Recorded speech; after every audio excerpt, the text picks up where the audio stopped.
Hey folks, Mike here with The Long Shot. We're out of the studio off the range here at our scope mounting station, and I just spent about an hour trying to get this new Arken EPL4 mounted on my hunting rig in prep for a mule deer and elk hunt this year, and I ended up finding out that this scope is indeed defective and I'm gonna have to send it back. So stick around to see how you can QC scopes to make sure that they are actually gonna be good quality for you to take out in the field, out on the range, and how to properly mount them up. Let's go.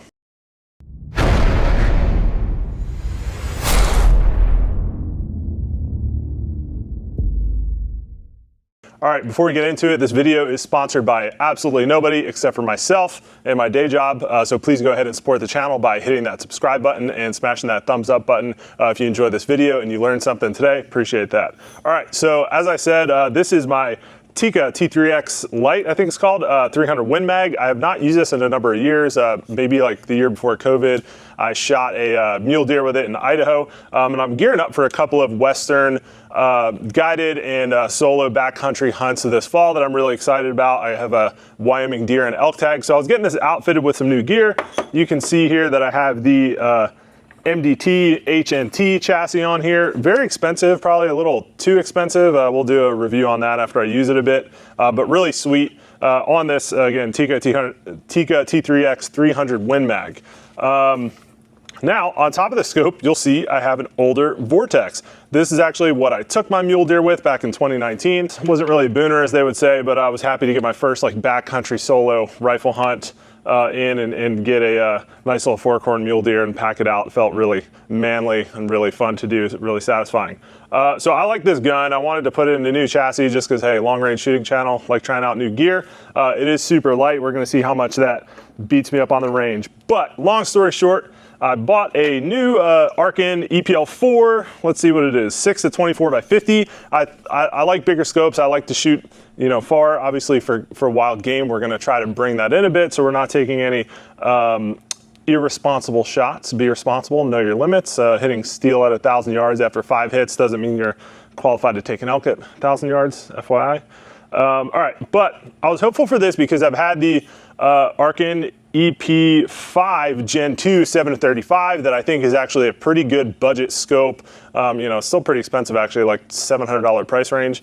And I had a good experience with that. I shot a PRS match with it. I did a bunch of reviews that were popular. Go check those out if you want. This is like a lighter weight hunting model. I don't know too much about it, but I just kind of trusted the Arken name and pulled the trigger on it. Now, you can see I'm even sweating. I've been leaning over this bench for like an hour and 15 minutes trying to get this thing mounted. I went through my normal mounting process, but I didn't QC the scope. I just assumed it was good, and I could not get the reticle level. As soon as I put it up to my eye, I could tell that the reticle was super candid. So I figured, okay, maybe I just rushed the mounting job. I went back, I mounted it like two or three more times, trying to get it level, and then I thought, okay, let's look a little deeper, let's do some QC on this scope. So I wanna run through my method for QCing a scope, and I have to call out that this is actually something I learned from Gary at Paramount Tactical. He has a lot of deep videos on scope mounting, and I trust him as an expert in that field. And I've mounted a ton of scope myself, so I feel like I can really look at a scope, get it mounted properly, and trust that it is going to track perfectly straight as far out as I want to push it. General scope mounting process. I don't have a lot of fancy tools. These are the first ever scope mounting tools that I bought, and I think they really get the job done. This is a Wheeler leveling kit, and also, oh, here it is. Is this Wheeler as well? Yeah, this is a Wheeler fat wrench. This is just a torque wrench that has a bunch of different star and Allen bits. So something as simple as that, like I don't think these are top quality, but these have served me well over the years. Something as simple as that works really well. How I mount my scope is a very simple process. And I finally got this Vortex mounted up, so I'm not gonna take it off and show you, but we'll walk through it. You'll understand, you probably already know. Drop down in the comments what your scope mounting process is and let me know how you do it. I always love to learn from other people. All right, very simple. You have 2 levels here. You put this one on the barrel. This is kind of like your witness level. It's a nice thin pencil barrel for this 300 Win Mag. You put this one on the barrel. You have the scope off, but usually I have the scope off and the rings mounted unless it's one-piece mount and you can't get this on the Picatinny rail. And then put this on the Picatinny rail and get the 2 levels perfectly in sync and perfectly level. This witness level has like a nice little adjuster so that you don't have to loosen and try to move it around. You can make finite adjustments here on the level itself to get that bubble exactly level. And then you have to take this one off the rail, put the scope on, put the rings on, and put this on top of your top cap there. And now you have to get that level as you're tightening down the screws. Different ring manufacturers will have different methods, so it's always good to actually read the directions. I always default to like a crisscross tightening pattern down to like 18 inch-pounds of torque, but you really want to read the directions of the scope and the ring manufacturer to make sure that you're not over torquing those rings and you're installing them properly. For example, if you over torque the rings, this scope body is just aluminum. You can actually compress that too much that as you dial your scope, it won't be tracking properly. You can actually, break or potentially just manipulate the precise movements of those lenses inside the aluminum tube scope body as you are moving it up and down if you over torque these rings. So you always have to check the scope manufacturer and the ring manufacturer to see what their torque settings are. Usually I get it from the rings themselves. This is a 30 millimeter tube size. So these are MDT 30 millimeter rings. They're not the like match grade rings that comes with the 3 screws. These are lighter. This is probably like a low to medium grade set of scope rings. So you torque those down, and the idea is that you keep this level completely level with your witness scope or your witness bubble level on the barrel. Now there's one problem here. If you just go right to that step, you are assuming that the cap is completely level to the scope body and the reticle itself is level to that whole system, to the scope body and the cap. Now, normally I find that's the case. I buy like decent to great quality rifle scopes and I haven't had any issues. This is actually the first scope that I've had a clear issue with, that I could tell that the reticle was not perfectly aligned with the scope body. So how are you going to find that out? This is a common machinist 1-2-3 block. You don't really need this, but it's nice to have like a perfectly flat surface.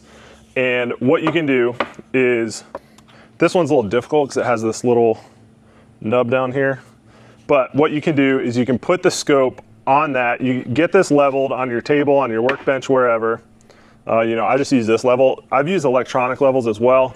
I have one right here. This is a super magnet, which is, oh my gosh, picked up some gear there. This is a Klein Tools electronic level. But I've put that side by side with just the spirit level or the bubble level. These are like very precise. If you're not within 0.1 degree, that bubble is clearly off, almost touching one of the lines. So, older fellas, I know you'll probably say that this is good too. You've been using those for construction, whatever. I agree, totally great. Nothing wrong with a spirit bubble level. So get your 1-2-3 block level and then make sure you orient the scope the same way. Put it on there, and now you can see, oh, well, the block was level, but that scope cap is definitely not level. It's like not even close, it's way off. All right, so if I am mounting this scope on my gun with my normal process and I'm leveling the top cap, then I already know that I'm setting myself up for failure. So that's not good. So a couple things that you can do, and you should do this every single time. I always do it now, and I didn't on this, and it probably cost me 20 or 30 minutes trying to figure it out, and then I went back to the beginning of, reset, went back to the beginning of my process there. What you can do, you should QC this. You already have a level. You should be mounting your own scopes if you're serious about long-range shooting. I wouldn't personally trust anybody else to mount my scopes for me, and I'm certainly not going to pay for it. See if that top cap on your top turret is level. Now, if it's not, what can you do? Well, you can simply, what you can do is you can simply move it until you can find a nice spot where, okay, a few clicks this way, a few clicks that way, and now you can find a nice spot. Obviously, I'm just holding it up here for demonstration purposes, that the top cap is level.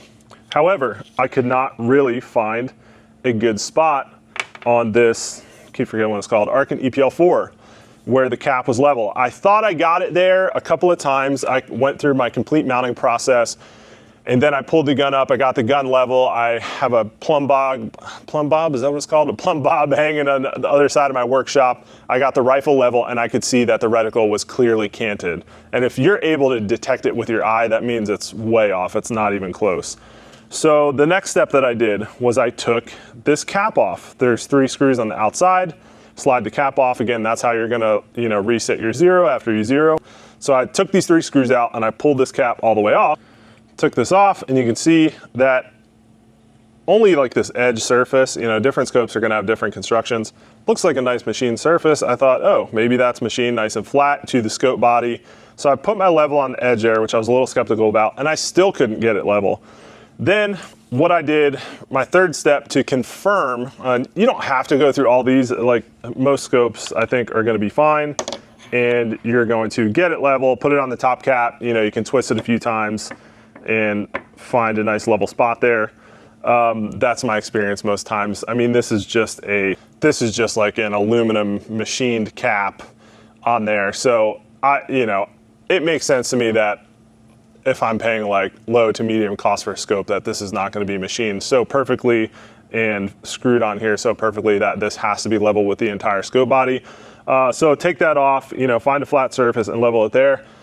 Did that, mounted it again, and my reticle was still off. Then what I did, and that's why my bench is kind of pulled out away from the wall, I got back behind the scope, I leveled the scope reticle with, I got it perfectly straight with the string hanging from the plumb bob on the other side of my workshop here, and I knew I kept this witness level true, and I could see that it was way off.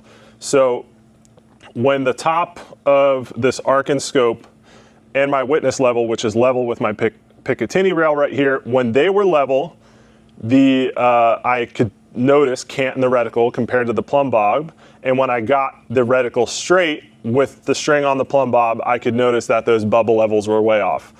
So I feel like I've tried everything I can do with this Arken scope, and I'm gonna have to send this back. There's no way that I'm going to feel comfortable mounting this with just leveling the reticle. This is a dialing turret scope. So as you are, let me get it back close. So as you're moving those turrets, like the internal lenses and mechanisms, most reticles these days are etched, which means the reticle is actually, etched into the glass lenses inside the scope. Older scopes and maybe still cheaper scopes, I'm not sure if anybody's still making it, used to have like string mechanisms. There's no way that tracks as nicely as moving the lens itself. I'm not gonna feel comfortable mounting, knowing that the scope body is not completely aligned with the reticle. That's an expectation. I don't care how much you're spending on a scope. I expect that that is perfect.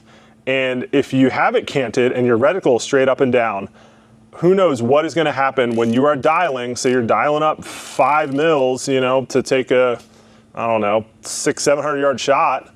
You have no idea how that scope is tracking, if it's tracking relative to the reticle, which I guess would be best case, or if it's tracking relative to the now canted scope body. So all that to say, I'm pretty disappointed. This is just a data point of one, and like I said, I've had other Arken scopes and they were fine, but I'm gonna send this back. Like, this is totally unacceptable.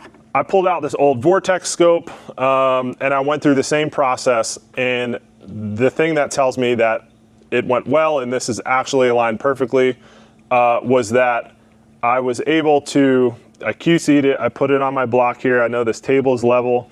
I know the block is level. I checked that multiple times. I put the scope on the block and I verified that the body was level with the top turret here. Then I got it mounted up. I did my witness levels. I got it mounted up. I was able to keep it level while I was tightening down the screws on this MDT scope mount here. And as a final check, I got the whole system level, and I looked at the plumb bob, and that reticle was perfectly on the straight up and down line of the plumb bob. Now that's not final. I'm gonna go do it. This is actually an older scope. It's been like in a storage box for 5 years since I last used it. I'll do a tracking test, which means moving it up 10 mils, left 10 mils, down, and it should basically you do a box and you end up at the same spot to make sure that when it's moving, this is actually an MOA scope, when it's moving, a quarter MOA, it's actually a quarter MOA so that your firing solution from your calculator is going to work and be accurate. And then I'll do a tall target test, which means you basically shoot, dial up, shoot at the same point of aim, and your point of impact should be tracking up perfectly on a straight line. So I'm not completely done here. You know, if I'm going out and spending a lot of money on an elk hunt and I get an opportunity to shoot something at 500 or 600 yards and the wind is good and I think I have the capabilities to do it, I don't want to doubt my tool, doubt my rifle system here because I haven't done that work at the range. So a little bit more to do, but I just wanted to show you the process that I went through to find out that this is actually, in my opinion, a defective scope.